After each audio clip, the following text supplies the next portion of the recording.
In the end, is that how you would have preferred your career here to go, to kind of just be like a seen but not heard kind of guy? You know, as offensive lineman, if they call your name out, you're usually doing something wrong. So, yeah, I don't really mind it at all, you know. I just try to go out there and do my job and help the team win.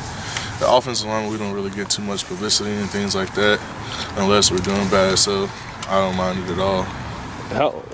I know you have games left, but has it gone the way you envisioned? Like, did this all happen kind of according to plan for you?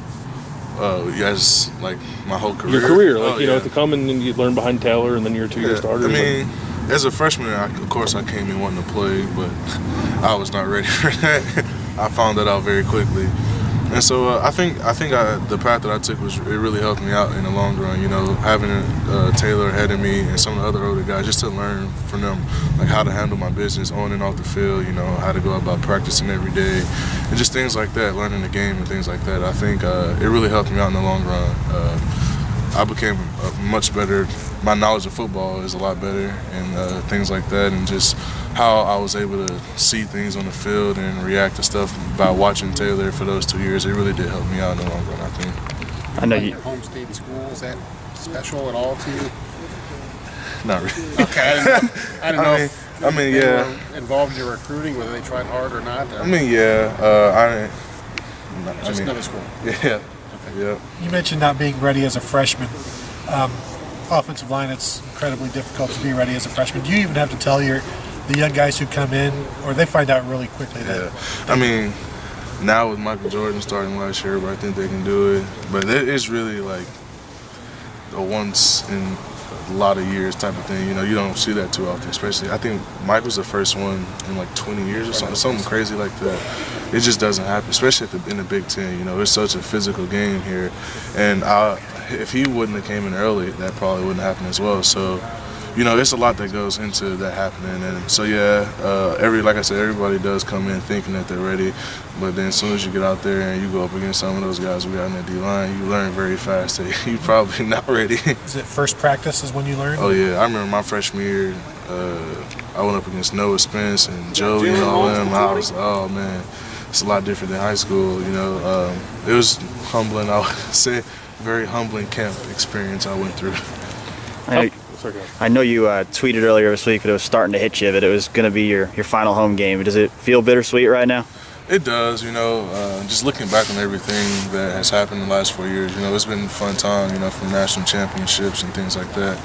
It's just all the hard times, you know, you go through in college. It's a grind, you know, to make it through, you know, school, socially, football-wise, everything. You know, just looking back on all the fun times and all the things you went through that kind of molded you into who you are today. It's just crazy to think about. As you reflect back on all the games you've played in Ohio Stadium, are there any specific memories that stand out in your mind? Losses, to be honest with you. You know, you just think about some of those games that you lost. The wins, of course, are great, but kind of think about some of the losses. How should J.T. Barrett be remembered in OSU folklore?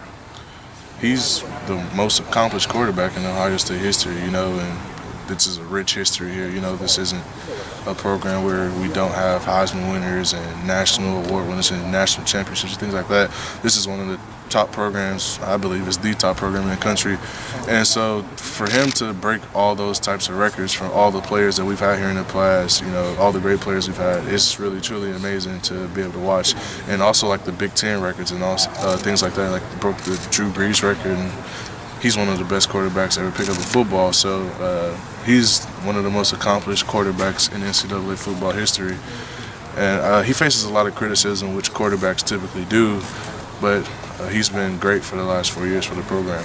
How much does a guy actually care about how he'll be remembered? Like, does it matter for you that what people think of you when you're done here? Definitely. You know, you don't want to be remembered as, you know, a guy who maybe wasn't good or, you know, made mistakes or things like that. Of course, you want to be remembered for the things you did well. You want to have a good. I can't think of the word right now, but you want to leave a good legacy here, of course. Jamarco, do you think it'll be an emotional day or emotional moment and your fans out there? Yeah, probably when I see my mom, because she's going to be crying. I already know that. And so that's going to be hard right before the game. But, I mean, you know, you still got to go out there and play football. We still have goals to accomplish, so you got to put it in perspective. I think after, when I get to sit down with my family, it comes up and just really take in that I just played my last game. I think it hit me a little bit more. You're excited about what's possible now? I mean, as you hear the things go in and out of your head about where this team is and what might happen? Yeah, I mean, but like I said that after the Iowa game, you know, we still have things we want to play for, the Big Ten championship. You know, we got 2 games left in the season. We got to focus on beating Illinois first and take it 1 week at a time. Overlooking someone in the Big Ten conference to get you a loss very quickly. So, but we still have a lot of goals ahead of us to accomplish. It wasn't like our season ended when it happened. You know, it was a learning lesson. It was tough that it happened, but we got to move forward. So in other words, y'all's legacy isn't quite written yet, is what you're saying. Yep, definitely. Yeah. Well, is that weird to go through a ceremony though, knowing that y'all can still put a bigger, you know what I mean? Yeah. There might be bigger applause if they did it, 2 months from now. Go ahead. I mean, yeah, but it's gonna be special moment regardless. Walking out there for the last time, this is nothing like running out into the shoe in front of those fans. You know, on Saturday, it's really just a special feeling, and so try to keep composure. Jamarco, you're kind of the wheel horse of the offensive line. Left tackle always is. What is your sense about your group now compared to 5, 6, 7 games ago? I mean, Saturday seemed to be a testament to a group really coming together. But what's your feel of it? You know, I think we've really improved throughout the season. You know, over the course of the season, we've just gotten better and better. And I think as a unit, we've gotten closer because of all the criticism we faced last year. Last year was a tough year for our unit. And it brought us, I think it truly brought us closer through the off season, you know, training together, just hanging out together outside of football, just becoming a closer unit. And I think that's showing right now.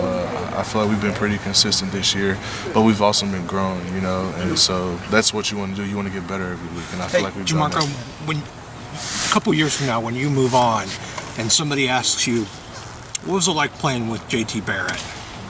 What are you going to say? He's one of the best leaders I've ever been around. You know, he's very competitive. He's also one of the most competitive people I've ever been around. He just wants to win, and he's going to do whatever it takes to win, whether it's running the ball on 4th and 1 or dropping the ball to Marcus against Penn State. You know, he just wants to do whatever it takes to win, and that's something that everybody feeds off of, is that energy and that passion to win. Is he always the same on the field? I mean, it looks like he never really has gotten too up or down about anything. Is that Yeah, I mean, you guys see too? I think he knows when to, you know, assert himself, you know, out there.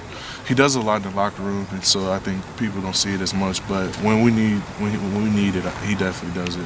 Whatever, like if we need a kick or pat on the back, whatever, he's always there for the offense line and the rest of the offense, you know, to keep us going. You know, he's calm on the field at all times. No matter what happened, he's calm on the field, but he definitely, you know, keeps the offense rolling. Does he seem like a guy who holds almost every major passing record, quarterback record? Does he seem like that kind of guy? If you talk to him, you wouldn't even know it. You know, he doesn't brag and things like that. Like I said, he just wants to win. Yeah. A lot of times when people ask him about all those records and stuff, all he ever says is, "I'm just trying to win the next game," and that's how he really is.